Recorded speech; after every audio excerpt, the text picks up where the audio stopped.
इसको direct method से भी बनाना होगा तो अभी जैसे अलग अलग किए थे वैसे कर देंगे और बना देंगे। सिंपल है, क्वेश्चन नंबर 1 की तरह हो जाएगा। आगे चल के क्वेश्चन नंबर 6 देखिए। क्वेश्चन नंबर 6 भी इसी तरह से बनेगा। कैसे बनेगा? 6x प्लस 3y बराबर में 6xy दिया है ना, समझ रहे ना। और दूसरा दिया है यहाँ पे 2x प्लस 4y बराबर में 5xy, यही ना दिया है क्वेश्चन में। चलिए इसको देखते हैं क्या करना होगा। सबसे पहले यहाँ xy को इधर भेजेंगे, यानी यहाँ हो जाएगा 6x प्लस में 3y और बटा में xy बराबर में 6। क्लियर है इतना? अब देखिए यहाँ पे जो है, यहाँ पे देखिए है आपका 2x प्लस में 4y और बटा में xy और बराबर में यहाँ क्या हो जाएगा 5। समझ रहे ना, xy को इधर भाग में लेके चले। अब जैसे क्वेश्चन नंबर 5 बनाए थे उसी तरह इसको अब नहीं बना देंगे, सब इसको सेपरेट करके अलग अलग करके। चलिए तब इसको बनाते हैं। तो यहाँ पे 6x बटा में xy और प्लस 3y बटा में xy बराबर में दिया है आपके पास 6। दूसरे समीकरण में भी इसी तरह करिएगा। पहले इसको बना लेते हैं, x से x कटा तो y से y कटा। तो एक काम करते हैं, इस x वाले को पहले लिख देते हैं 3 बटा x और प्लस 6 बटा y बराबर में 6। अच्छा यहाँ चलते हैं, 2x बटा xy और प्लस में 4y बटा में xy बराबर में है 5। y से y कटेगा, x से x कटेगा।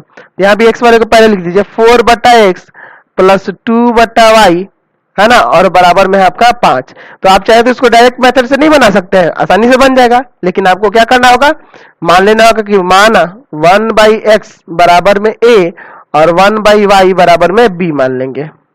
ठीक है, 1 बाई वाई बराबर में b, यानी कि हो जाएगा यहाँ 3a प्लस 6b बराबर 6, पहला समीकरण। और ये हो जाएगा 4a प्लस में 2b बराबर में 5, ये आपका दूसरा समीकरण हो गया। समझ गए? अब हम लोग को b वाला करना आसान होगा। यहाँ समीकरण 1 में 1 से और समीकरण 2 में 3 से गुना कर देते हैं। तो लिखेंगे समीकरण 1 में 1 से तथा समीकरण 2 में 3 से गुणा करने पर ठीक है। तो चलिए गुणा करते हैं।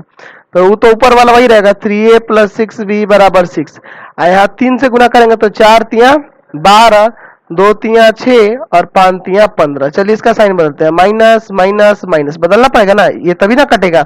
ये माइनस का 12b है ना, और ये प्लस का 3 है, तो माइनस का 9a आ जाएगा और यहाँ भी माइनस का 9 आ जाएगा। माइनस माइनस काट दीजिए, a बराबर 9 बटा 9 कट के आ गया a, यानी कि a का मान यहाँ से आ गया 1। अब a का मान समीकरण 1 या 2 में रखेंगे ना, चलिए रखते हैं। a का मान समीकरण 2 में रखने पर तो समीकरण 2 आपका क्या है 4a प्लस में 2b बराबर में 5, 4a प्लस 2b बराबर में 5, ये ना समीकरण 4a प्लस 2b बराबर 5। तो चलिए यहाँ रख देते हैं a का मान 1, तो 4 इंटू 1 प्लस 2b बराबर में 5, यानी कि हो जाएगा यहाँ से 4 प्लस 2b बराबर में 5, यानी कि 2b बराबर हो जाएगा 5 माइनस 4, यानी 2b बराबर हो जाएगा 1, यानी b बराबर आ जाएगा 1/2। समझ रहे हैं ना? अब देखिए आपके पास x और y निकालना है ना, तो चूंकि आपके पास क्वेश्चन में दिया है 1/x बराबर a और 1/y बराबर b, यानी हो जाएगा 1/x बराबर a का वैल्यू 1 और 1/y और b का वैल्यू यहाँ क्या है 1/2। क्रॉस मल्टीप्लाई कर दीजिए तो यहाँ से आ जाएगा x बराबर 1 और यहाँ से आ जाएगा y बराबर 2। तो x बराबर 1 आ गया, y बराबर 2 आ गया। क्वेश्चन